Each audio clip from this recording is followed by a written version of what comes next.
about 325 parts per million in the atmosphere, CO2 level, then warming will follow. It now is approaching 450.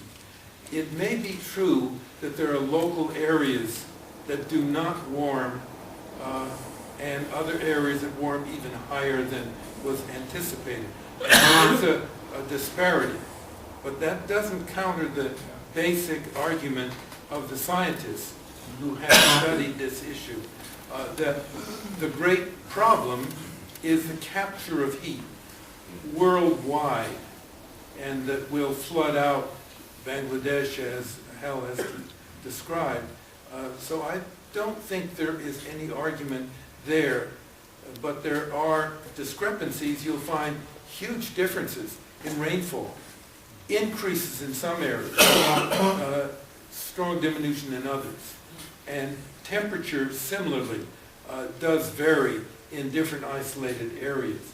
But it's the overall picture that seems to be the primary. If I can get your email address or card where you go, I will send you this paper. And Yeah, I'd be yeah, glad to. they're the two most prominent. Let me ask you one other question. We're saving San Francisco Bay. As you know, the salt ponds in South Bay are the greatest opportunity to increase our tidal rhythm. And they're planning to be developed. And so there's no money to buy them. So if anyone knows how to purchase a major area in San Francisco Bay would just save the more tidal rhythm, that would really be important. Hal, you could do I left my checkbook at home, so I... Take the pretty big checkbook. Right, well, the whole subject is under discussion now, and what the outcome will be, I don't know, but there is pressure in both directions from the developers and the Save the Bay people down there, particularly one place near Redwood City you may be thinking about, where the salt ponds are slated for development. What can be done about that? People are, pardon me? What can be done about publicizing that issue? Well, there have been media reports about this that I've seen in the Chronicle and reports on the radio, but not enough. So we've got to increase that and get the general Bay Area public opinion behind the effort to save that area as the marsh area, water area. One of the things we have done in the past is by legislation or public issues that are voted on, bond issues, to buy up a lot of this public land or facilitate the purchase of it. Private land. Not private or held in public control but not protected. And Save the Bay, Sierra Club, Conservation Authority, and a number of other agencies are working very hard to stimulate the interest and pocketbooks to buy it. You're right, basically, that unless they buy the land, somebody's going to buy it up. It may be that people like the Koch brothers, who with lots of money and a total interest in getting control, may buy it up just for their own, just to prevent the environmentalists from getting it. Just as environmentalists have bought redwood plots to keep the lumber people out. And this thing can work both ways, unfortunately. We've been asked to have, if you have a question, we're glad to hear it, and folks will address it. But please tell us who you are. Hi, my name is Larry Donos, and I was wondering how long has this been an issue? When did you first become aware that global warming was an issue? When did people become aware? When did it come out? How long ago was that? In your recollection? I'm sorry, I didn't hear the whole question. Would you repeat that? Global warming. Loudly, please. As I recall, I heard, I first heard about in the late 60s that this was an issue, was going to be an issue, global warming. When did you become aware? How long before that? Do you remember when this? Yes, I do. When I was, I had a job, a temporary job in Washington in the Interior Department and in the 60s. And the man with in the office next to me was Roger Revelle, a noted scientist who was then at Harvard. And he invited me to a seminar he was having at Woods Hole on Cape Cod on this whole subject. And he was explaining the effect of the release of industrial carbon dioxide into the air and the greenhouse effect that took place. There were a lot of other things discussed at that seminar, at that conference, and the total significance of it escaped me. So I didn't write about it for many years. One of Revelle's students at Harvard, Revelle was the science advisor to the Secretary of the Interior. One of his students at Harvard was Al Gore. And Gore, as you know, later became probably the loudest spokesman on behalf of taking some control over the climate situation.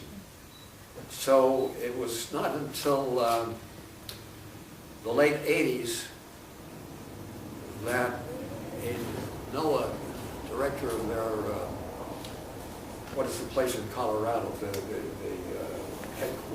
headquarters, NOAA anyway, in case eminent scientists testified before Congress and brought some of this out.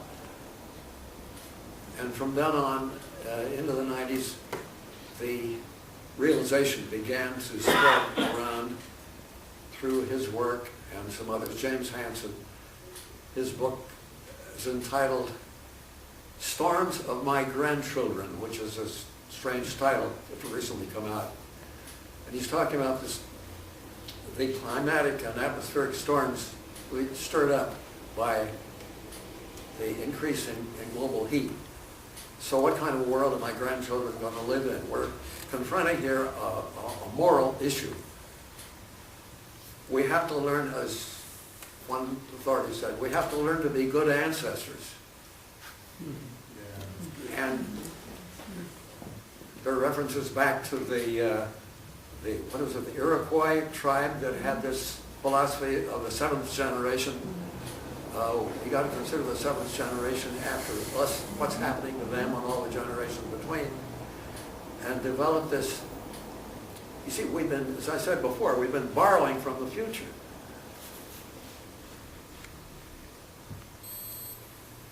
Just as we borrowed before the recession from the housing crisis. I don't want to give the impression that these are events of the same magnitude, but it's simply a small scale of what's happening on a global scale of borrowing from the future at the expense of our children and grandchildren. So that, I'm sorry, is a long-winded response to your question that you asked about. One question here and then two on the other side of the room afterwards. Hey, Dick Castile. I came to this area about the time you were writing about the problems, and I thank you for doing what you did and for keeping us. What is troubling to me, and I hope that you have some kind of comments on it, is that in this day and age, the power of the media has been reduced as to who owns it, and the power of the corporations become more and more global, where they can export their waste material and so forth to third world countries that are too poor to make money any other way. And they can also get cheap labor there, and they can go to places where this is a global problem. Then how do we, begin to deal with something? I can see how we could do it in California, even in the USA, but on that huge global scale, what can you do? I think the greening idea is taking root in countries all over the world. China, for example, in spite of its pollution from coal plants, is ahead of the United States and every other country in the world in developing solar and wind energy and other types of diminishing these emissions. So that all I can say is that as Don has illustrated here, with the grassroots activity that took place to save the bay, the same kind of grassroots activity is taking place in other countries. There's greening in Western Europe. There are green committees in other parts of Asia, other than China. In Africa, which is the least green of all the continents, with the desert spreading, I'm trying to think of the name of the woman in Kenya who has sponsored a tree planting program. And do you have the name? Wangari Maathai. What? Wangari Maathai. Wangari Maathai. Thanks, she got a Nobel Prize winner. That's right. And simply an example of how in an unlikely place the greening idea has sprung up. All these trees that are being planted absorb carbon monoxide. And of course, their roots also absorb water, so that they retain the water at their roots, as sort of underground reservoirs. One general comment that underlies all of these discussions, and that is the enigma of population increase. I mean, everything follows from that. Resource destruction, environmental damage, acidification of the oceans, all of these things. And it's the single issue that has really split the Sierra Club. Some years ago, they had an internal revolution where the staff was replaced because of this very strong-minded group that wanted to block all immigration into California. And other groups, more liberal-minded, said, well, we agree that we want to control California's population, but not by this means. And it still is a boiling potential problem. And of course, politically, it's a huge problem. Universally, what can be done about a world population booming at the rate of 1 Mexico a year in terms of the increase? And though the number of children per woman, per breeding woman, is reducing from 4.5, which is an unbelievable spike, to about 2.4 now. But unless it gets down to about 2 or 2.1, population will continue to increase. And we are a monstrous ocean liner trying to put on the brakes, and it takes 10 miles before it can even begin to turn around. Population, if all increases above 2.0 children per family were stopped, it would take another 20, 30, or 40 years before the overall population would peak and then stratify and then drop. So we're in for maybe 2 billion more people. California, 30-some million. When we were kids, 3 million. And every indication it will exceed 50 million when we're already busting out in terms of trying to hold on to the bay. And industrialization, feeding these people, maintaining the resources, who's to deny them once they're here? So the basic problem is overpopulation, poverty,